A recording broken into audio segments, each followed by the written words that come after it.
My name is Lily Harper. I'm 35 years old, and for 1 year of my marriage, I thought I knew exactly who my husband was. I was wrong about almost everything, starting with the prenup I signed without reading past the first page.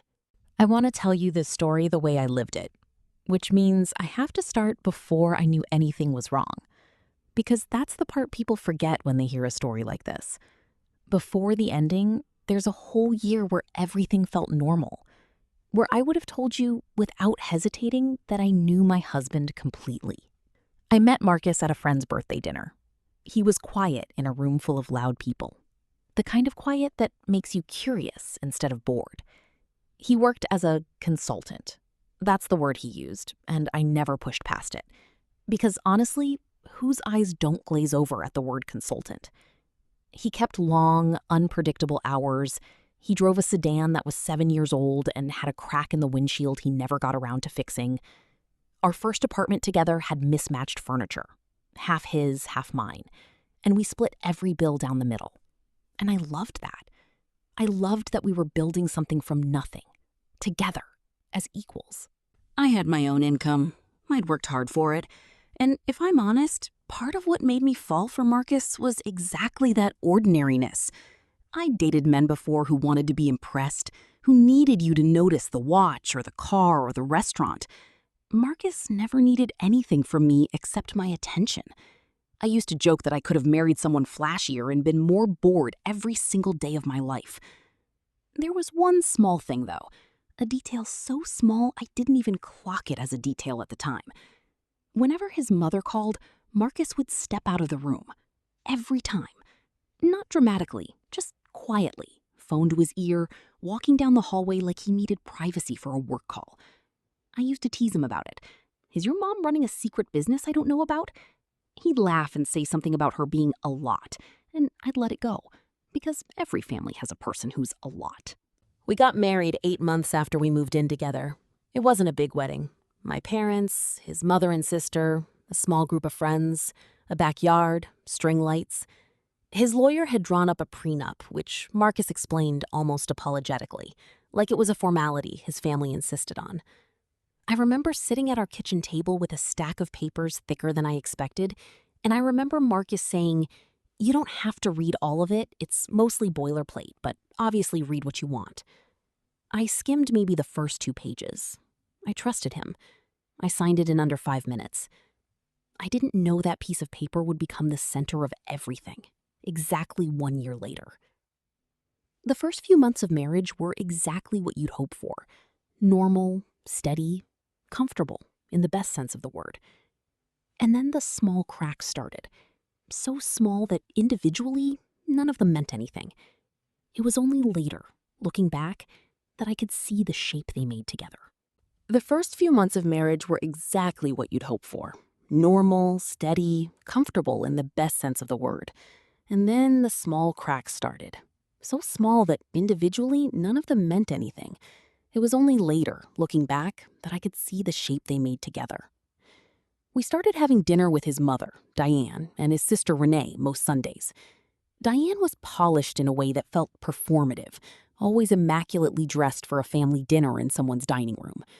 Renee had this habit of asking me pointed questions with a smile that didn't quite reach her eyes.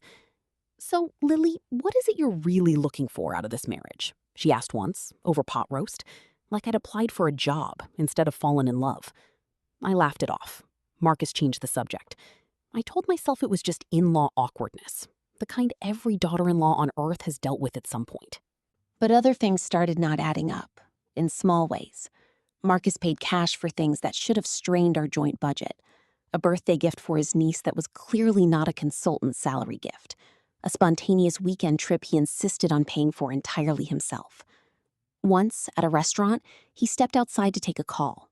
And when he came back in, his face had that carefully blank look people get when they're hiding something they've just decided not to talk about. I started to feel, in a way I couldn't name yet, like I was being watched rather than just loved. Like there was a version of my life happening around me that I wasn't fully included in. There was one dinner, about 10 months into the marriage, where Renee said something that stuck with me longer than it should have. We were clearing plates, and she said, almost under her breath, almost like a compliment with teeth in it. Well, you did well for yourself, didn't you? I stopped, plate in hand, and looked at her. Excuse me? She just smiled and said, nothing, forget it. I looked at Marcus. He didn't defend me. He didn't even look up from the sink. He just went quiet, the way he always did when his mother called. And I felt for the first time truly unsettled. I didn't say anything that night. I told myself I was being paranoid, that new marriages come with adjustment periods, that in-laws are complicated for everyone. But something in me had shifted. I started paying attention in a different way. Not obsessively, not like a detective, just more awake than I'd been before. I noticed that Marcus's phone was always face down. I noticed that he never once complained about money the way I did, even when we were splitting a grocery bill down to the dollar. I noticed that when a coworker of his mentioned a family thing at a holiday party, Marcus changed the subject so smoothly I almost missed it. None of it was proof of anything. It was just a feeling, low and constant, that there was a room in our life I hadn't been given the key to. And about a month later, I found the thing that changed everything. I was going through Marcus's coat, not snooping, just moving it off a chair to make room for guests, and a business card fell out of the inside pocket. A law firm. Not the firm that had handled our prenup. A name I'd never heard, in a part of the city I'd never had a reason to visit. I stood there holding it for a long moment, feeling something cold settle in my chest. The next day, while Marcus was at work, I called the number on the card. I don't know exactly what I was expecting. I think some part of me hoped it would be nothing, an old client, a mistake. I told the assistant who answered that I was following up on some paperwork from Marcus Harper, trying to sound casual, trying to sound like a wife who already knew what she was asking about. There was a pause, some typing, and then she said, "Yes, I see his file. I'll let him know you called about the trust documents." The trust documents. I sat in our kitchen for a long time after that call, staring at nothing. When Marcus got home that night, I didn't yell.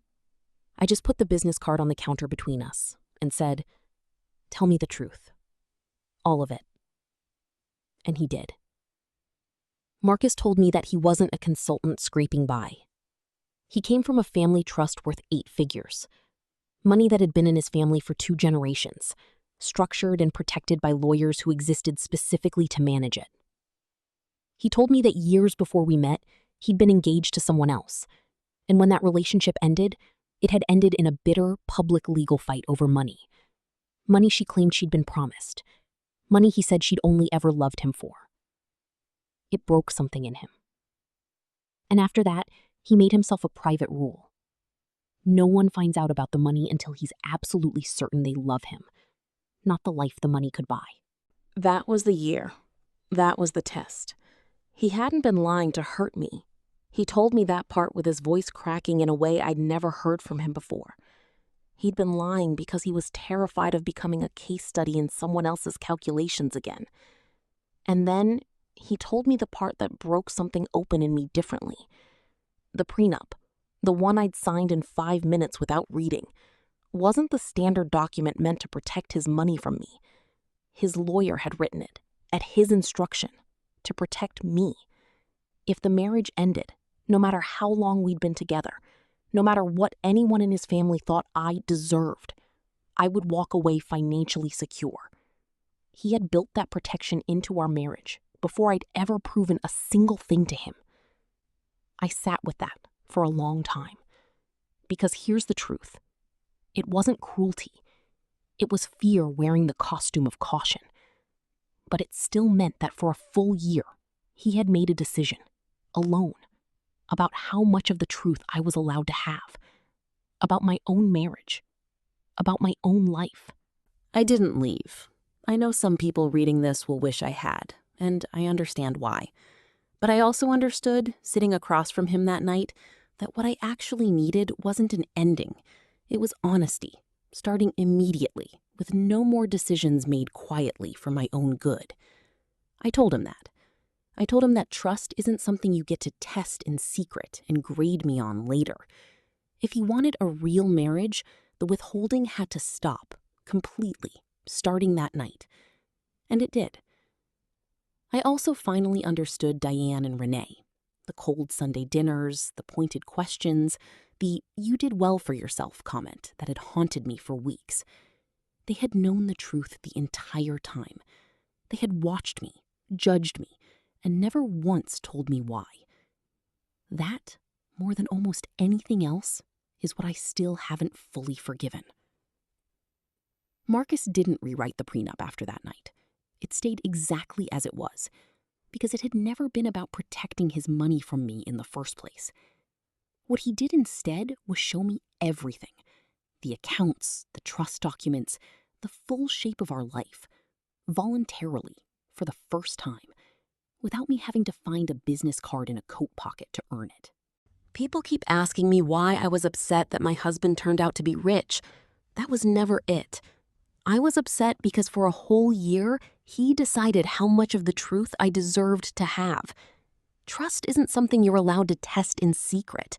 It's something you build out in the open, together, or you don't actually have it at all. Some of you will say I overreacted. Some of you will say he was right to be careful after what happened to him before.